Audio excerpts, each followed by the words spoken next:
시청자 여러분 안녕하십니까. 아마도 여러분들 모두가 다 굉장히 놀라셨을 거예요. 저뿐만 아니라 여러분도 놀라고, 그 다음에 국민의힘 당직자들도 놀라고, 그 다음에 민진당도 전부 다 놀랐습니다. 역대 대선 출구조사에서요, 이렇게까지 그야말로 소수점 아래 하나, 초박빙 우세로 이렇게 또 서로 상반돼요. 이런 경우는 생전 처음이다. 그래서 처음서부터 여론조사의 이 엎치락뒤치락 현상이 너무나 심했기 때문에 한 달 전인데도 예측하기 굉장히 어렵다, 이러한 전망이 나왔었지 않습니까? 그러나 이제 투표율이 가까우면서 윤석열 후보의 이 압도적인 우세가 고정되는 그런 추세를 보였어요. 그리고 제가 알기로는 여의도 연구원에서 조사한 내용을 보더라도 윤석열 후보가 10% 내외에서 이기는 걸로 그렇게 쭉 나와 있었습니다.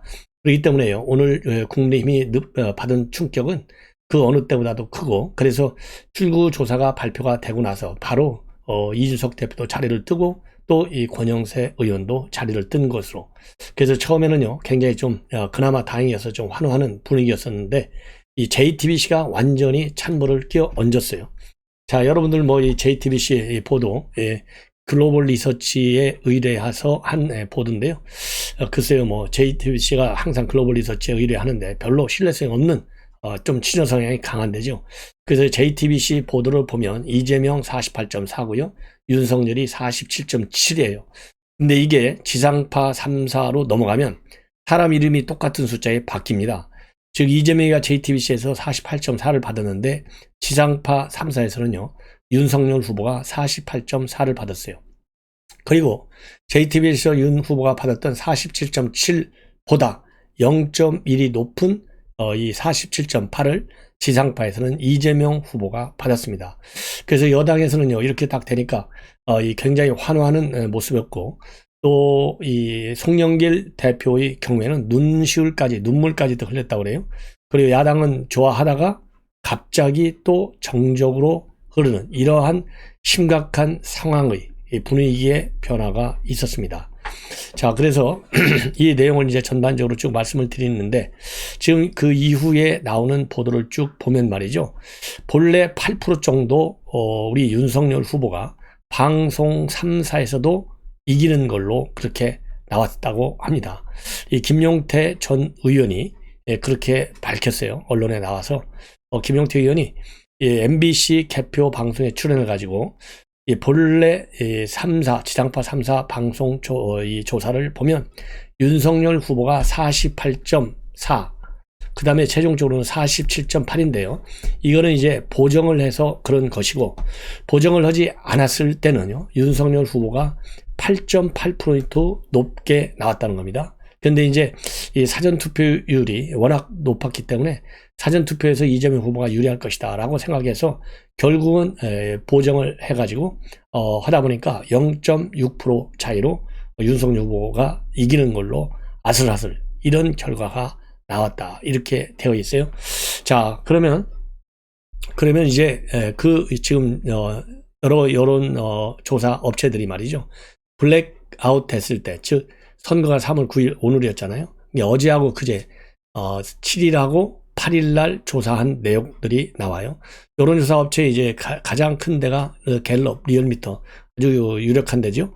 이 한국 갤럽이 조사를 해보니까 말이죠, 윤석열이 46%, 이재명이 40%, 그래서 6%가 이기는 걸로 나왔는데, 여기에서도요 이제 보정을 해보니까, 왜냐하면은 투표 확률, 그러니까 투표 의향과 또 실현율을 반영해서 성별 연령대별로 이 가중 처리를 해서 이 보정을 해보니까요, 윤석열 52.0%, 이재명은 44.4%, 그래서 7.6%포인트 차이로 이 보정을 하니까, 그러니까 한국갤럽은 보정을 하니까 편차가 6%에서 7.6%로 커졌어요.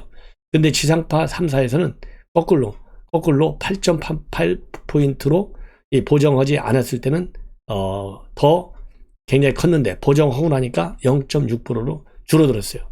그리고 리서치 뷰의 경우에는요, 이거는 이제 보정 없이 그냥 막 발표했는데요, 윤석열이 52.1%, 그리고 이재명은 44.5%, 그래서 7.6%포인트 차이가 났습니다.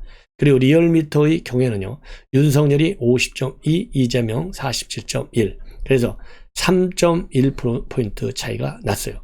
그래서 이런 것들을 쭉 보면은 결국은 전부 다 윤석열 후보가 3.리얼미터 제일 작죠. 3.1에서 6포인트까지 이렇게 차이가 나는 걸로 이 여론기관 세 군데서 그렇게 이제 확인이 된 겁니다. 자, 그러면은요, 이 채널 A가 또 여론조사를 했어요. 채널 A가 여론조사를 해보니까 채널 A의 경우에는 이재명이가 46.6, 윤석열 47.6.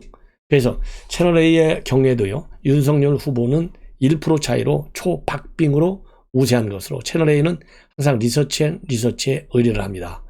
자, 그래서 어쨌든 간에 전반적으로 보면 굉장히 박빙의 선거였다. 이렇게 결과를 예측할 수 있어요. 자, 그래서 이걸 지금 이제 부분적으로 조금씩 이제 정밀 분석한 내용이 나오는데요. KBS 이거를 심층 분석했습니다. 과거에 문재인 찍었던 사람 중에 72%는 이재명을, 25.1%, 그러니까 한 4분의 1 정도가 윤석열을 찍었고, 홍준표 찍은 사람의 95.4%는 윤석열을, 그리고 4.1%가 이재명을, 그리고 안철수 후보를 찍었던 사람의 80%가 윤석열 후보를 찍었고요. 18.3%만이 이재명을 찍었어요. 자, 이걸 보면 말이죠. 이준석 대표가 자신만만하게 얘기했던 대로 안철수 단일화 없이도 확실하게 이길 수 있다. 이게 얼마나 잘못된 예측이고 판단이었는지 여기에서 확인이 된다. 정말 안철수 후보가 제가 보기에는요, 굉장히 단일화하기를 정말 고맙다 이렇게 생각이 되고요. 그리고 이제 지역별로 보면은 이제 서울 지역은 윤석열이, 경인 지역은 이재명, 그리고 호남은 이재명이가 80, 그리고 영남은 윤석열이 70%를 넘는 이러한 결과로 압축이 됩니다. 자, 그래서요, 지금 이제 여야의 분위기도 여러분들께 충분히 이제 말씀을 드렸는데, 제일 궁금한 게 윤석열 후보의 지금 이제 심정이 어떻겠느냐 굉장히 궁금하잖아요. 근데 권영세 본부장이 8시 반쯤에 개표 상황실을 떠나면서 친구들한테 얘기를 했어요. 자, 통화를 하고 있느냐? 아니, 수시로 연락하고 있다.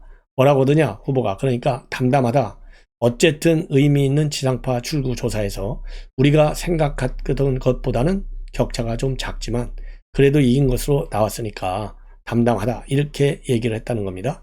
자, 그리고요, 이 권영세 본부장이 기자들이 예상보다 적은 격차의 출구조사가 나온 이유가 뭐냐? 이렇게 물으니까는 지금 결과가 안 나왔는데 원인을 분석하긴 이르고 우리가 갖고 있던 여론조사하고 출구조사하고 어느 게 맞는 건지는 모르니까 거기에 대해서 코멘트를 하는 것은 적절하지 않다.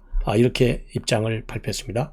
그리고 출구조사 관련해서요, 이준석 대표가 맨 먼저 상황실을 나섰는데 이 기자들이 물어보니까요, 아예 아무런 대답도 안 하고 그냥 나갔다. 이렇게 되어 있습니다. 예. 그리고요, 김용태, 지금 정책본부의 부본부장을 하고 있는데, 김용태가요, 청년 김용태가 아니고, 양천에 있는 김용태 전 의원입니다. 김용태 의원도 이런 선거는 저도 처음 본다. 이렇게 얘기하면서, 혼선 방지를 위해서 시청자 여러분들의 공개를 하면, 오늘 출구조사에서는 윤 후보가 약 8.8% 차이로 이기는 것으로 나타났는데 보정을 해서 저렇게 나왔고, 결과가 이렇게 그냥 나올 것 같지는 않고 윤 후보가 근소한 차이지만 승리할 거라고 생각을 하고, 이 반성할 부분이 있는데 20대층을 공략하기 위해서 굉장히 노력했는데 이대남, 여기에서는 좋은 저기를 받았지만은 이대녀한테 조금 뭐라고 그럴까요? 소홀히 한 점이 있다. 이렇게 얘기를 하고 있습니다. 자, 그리고 이제 뭐 JTBC 분석은요, 맨 나중에 제가 별도로 해 드리도록 하겠습니다. 자, 그렇게 얘기를 하고, 그 다음에 여러분들이 이제 궁금하신 청와대 동정을 보면요, 대통령동으로는 하루 종일 개표 방송에 지금 투표 관리 상황, 그리고 이제 개표 방송에만 집중하고 있다. 선거 결과를 굉장히 뭐라고 그럴까요? 집중적으로 지금 보고 있는데, 아무래도 내일 오전에 최종적으로 확인이 되면 유영민 비서실장을 통해서 축하단을 보내고 당선인을 청와대 초청해서 회동하는 이런 관례에 따른 대접을 할 것이다. 그리고요, 이재명의 경우에는요, 지금 차분하게 결과를 지켜보고 있다. 이렇게 보도가 나오고 있습니다. 자, 그래서 민주당은 좀 안도하는 느낌, 그리고 국민의힘은 당혹해하는 느낌, 이렇게 정리하시면 될 것 같습니다.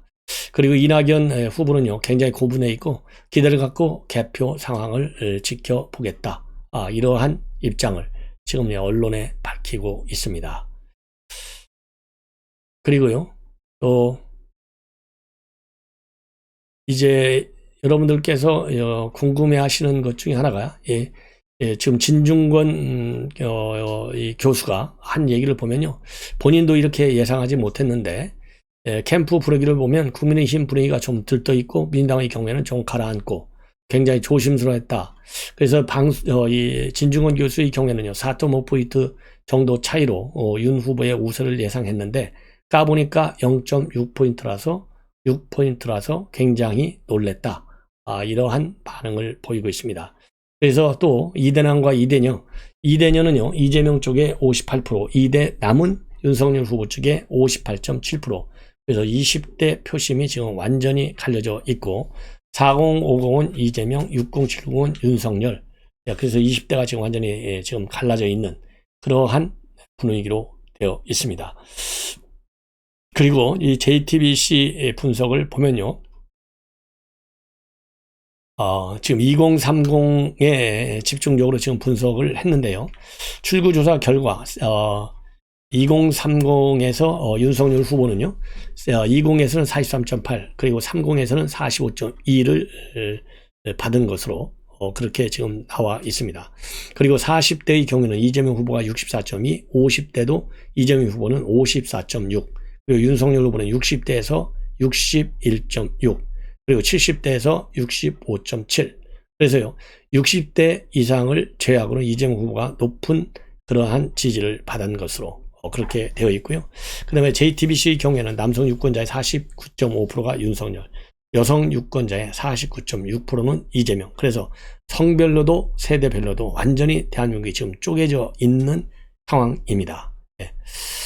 자, 그리고 20대 남성이요, 윤석열은 56.5, 이재명은 38.2입니다. 그리고 30대 남성은 윤석열 48.6, 이재명 47.8입니다. 여성의 보면 20대 여성은 이재명을 60.2%, 그리고 윤석열은 31.5%고요. 30대 여성이 윤석열 후보는 41%, 그리고 이재명이 절반을 넘습니다. 자, 이렇게 해서요, 지금 이제 지금까지 나와 있는 여론조사를 큰 틀에서 여러분들께 분석을 해 드렸습니다. 자, 그런데 현재 개표 상황을 보면 말이죠, 지금 현재 개표 상황을 보면 이재명이가 51.26%, 윤석열이 45.61%로 현재 상황에서는 이재명 후보가 좀 앞서고 있다. 예. 자, 그래서요, 지금 전반적으로 윤석열 후보가 지금 이 단일화를 안 했으면요, 정말 큰일 날 뻔 알았고, 이대녀들이 참 윤석열보다는 막판에 이재명 쪽으로 기울었는데, 야, 이거 정말 이런 그 전과 사범, 그리고 이 아들은 또 이 성매매, 그리고 이재명이는 김무선 씨와의 무상연애 스캔들, 이름에도 불구하고 이대녀, 이거는 이 여가부 폐지 공약이 큰 영향이 아니었나 하는 이 생각이 듭니다. 자, 어떻든지 간에요, 이제 좀 더 지켜보는 걸로 하고요. 또 여러분들께 중간중간에 중요한 뉴스 여러분들께 말씀을 드리도록 하겠고, 자, 유시민 씨가 또 얘기를 했는데요. 이대녀의 58%, 이재명 58%가 이재명한테 표를 주었고, 이대 남의 58.7%는 윤석열 후보한테 이제 지상파에서 그렇게 나와 있는데요. 이와 관련해서 유시민은 예측된 결과다. 그러면서요, 이준석 대표와 윤석열 후보가 왜 인지를 못했는지 모르겠다. 그러면서요, 이 후보 쪽에서 N번방 추적단 불꽃 박지원 씨를 영입해서 전면에 내세웠는데 사실 20대 여성들이 지난 몇 차례 전국에서 남성보다 투표를 더 많이 했다. 그런데 국민의힘에서는 남성만 겨냥한 캠페인을 했다. 그래서 20대 여성들이 자신들이 존중받지 못한다고 느낀 것이다. 이렇게 분석을 했습니다. 그리고 2월 말 3월 초 급격하게 여초 커뮤니티에서 우리의 존재감을 보여줘야 되지 않겠느냐라는 논의가 벌어졌는데 심상정 후보 지지표가 이재명 후보 쪽으로 이동을 했고, 그 결과요, 국민의힘은 유권자 마음의 흐름을 동일시하고 자기들이 마음대로 선거운동을 한 결과다. 이렇게 비판을 하고 있습니다. 그리고 전원책 변호사도요, 이대남 이대녀 젠더 문제를 이슈로 선거운동을 한 건 국민의힘인데 저는 이 선거운동이 실패했다고 본다. 처음부터 걱정이 컸다. 2030에게 내세울 공약이 많았는데 국가 재정 문제 같은 거 왜 젠더 문제를 끌고 갈까, 그런 불만이 있었다. 자, 뭐 지나간 얘기지만요, 이게 가장 중요한 이대남 딱 챙긴 것은요, 바로 이준석이의 뭐라고 할까요? 과신이에요, 과신. 뭐 지난 얘기 해봐야 필요 없지만 일단 뭐 잘한 것과 잘못한 거 지금 이제 따질 때는 아니고, 뭐 선거에서 이기고 봐야 되는데 제가 보기에도요, 이기는 거는 확실하다. 대신 우리가 생각했던 만큼 화끈하게 이기기가 참 어려운 상황이다. 이것이 아쉬운 점이죠. 이기는 것은 문제 없습니다. 그래서 지금 조금 전에 말씀드린 대로 세계 유력 여론조사 플러스 채널 A 여론조사를 여러분께 소개해 드렸습니다. 시청자 여러분, 계속해서 제가 오늘 심야 방송도 하겠습니다. 많은 시청을 당부드립니다. 감사합니다.